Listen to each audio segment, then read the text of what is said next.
Hello aspirants. आज हम लोग जुडिशियल एक्टिविज्म या न्यायिक सक्रियता की अवधारणा पर थोड़ा चर्चा करेंगे। भारत में अधिकांश प्रजातांत्रिक देशों के समान जो शक्ति है, राजनीतिक शक्ति, उसका विभाजन किया गया है 3 अंगों में,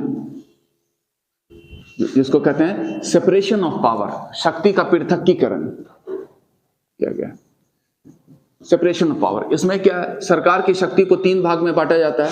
एक होता है लेजिस्लेटिव, एग्जीक्यूटिव, कार्यपालिका, और जुडिशियरी, विधान पालिका।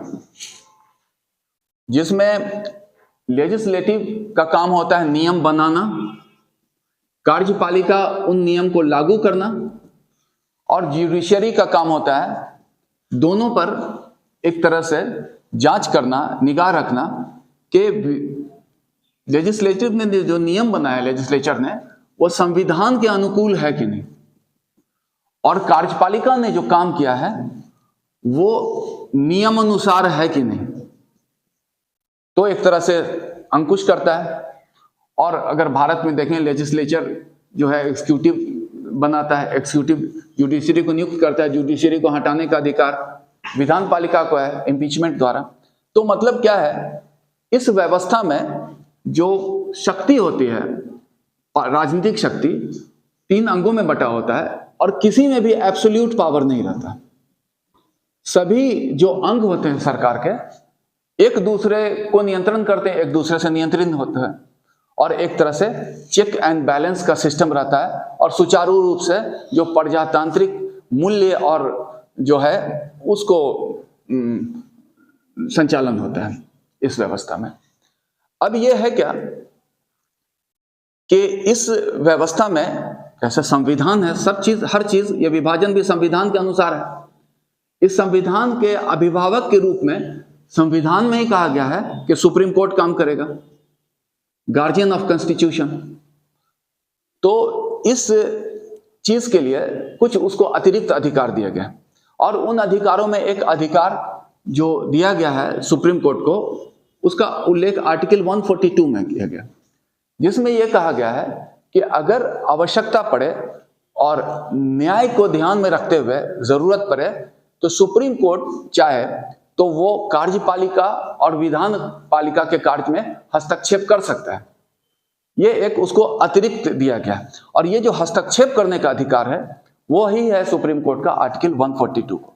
नॉर्मली सुप्रीम कोर्ट इस तरह का एक प्रैक्टिस के रूप में नहीं स्थापित करता, लेकिन जरूरत पड़ने पर उसको यह अधिकार दिया गया, क्या, ताकि जो है पूर्ण न्याय सभी को मिले।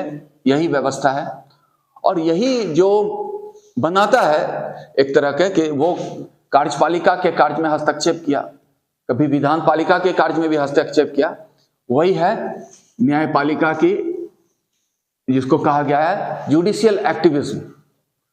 और ये एक तरह का, अगर कहा जाए कि एक नॉर्मल प्रैक्टिस नहीं है, बल्कि एक करेक्टिव प्रोसीड्योर है, करेक्शनल है, कि कुछ अगर त्रुटि है तो उसको ठीक किया जाए, और इसके लिए न्यायपालिका को यह अधिकार दिया गया।